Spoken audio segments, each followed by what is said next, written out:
Welcome to our channel. In this video I'm going to show you how to add a second Telegram account. For this you have to open your Telegram app. Then if you are already logged into your account, tap on the menu bar, and after that tap on here, and then you guys can see I already have a second account of mine. Then if you guys want to add other accounts of your, you just have to tap on add account, and in here you have to choose your country.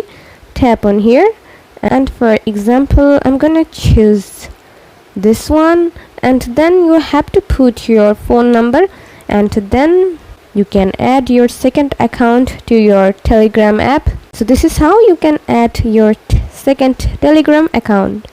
See how easy it is. We put lots of effort every day through videos to make your life better. If it helps, please subscribe and like. Until next time, bye bye.